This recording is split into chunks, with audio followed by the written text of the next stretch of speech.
Hi, I'm Christina from Travels with Ted, and today I'm going to show you how to use your WFCO RV inverter. Our Forest River travel trailer came with the WF-5200 sine wave inverter. The inverter converts 12-volt power from our house battery into 120-volt AC power so that we can use standard outlets and appliances while camping off-grid. Our RV also has solar panels, so when we camp off-grid, they recharge the batteries during the day.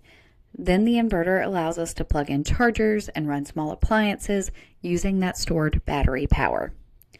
While filming this demo, I was actually at a full hookup campground, so I'm going to turn off the breaker at the shore power box before starting this demo so that the RV is not connected to any external power source.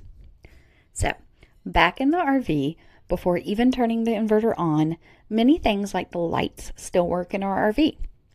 That's because these things run directly on 12-volt power from the battery, so no inverter is required.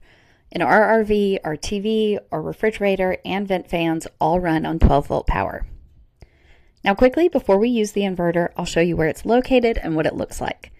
Ours is located under the couch section of our Murphy bed, and it looks just like a gray box.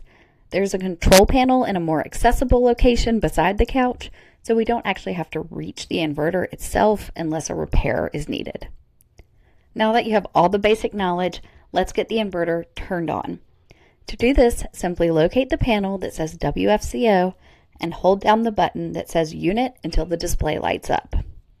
Just doing that turns the inverter on, so now the RV has 120-volt power. Let's test this out by plugging in our drip coffee maker. So I simply turn it on, hit brew, and then I can go back to the inverter control panel and see how much power we are using. So first I see DC status, and this shows the voltage of the batteries that's powering the inverter. If this number gets too low, the inverter will shut off to protect the batteries. Then I can press the down arrow button to scroll through the rest of the unit readings. So grid input shows incoming shore power. Since I turned off the campground breaker, it shows 0 because the RV is not connected to outside power. Output shows the 120-volt power the inverter is sending to the RV outlets. This confirms the inverter is actively powering the RV. Temperature simply shows the internal temperature of the inverter. If it gets too hot, it will shut off to prevent damage. Finally, you may see fault codes on this screen. These warn you about things like low battery voltage, overload, or overheating. If everything is working normally, the display will simply show no fault. Once I have unplugged any appliances and do not need any more 120-volt power, I press the unit button again to turn the inverter off. If you have any more questions, drop them in the comments and don't forget to subscribe.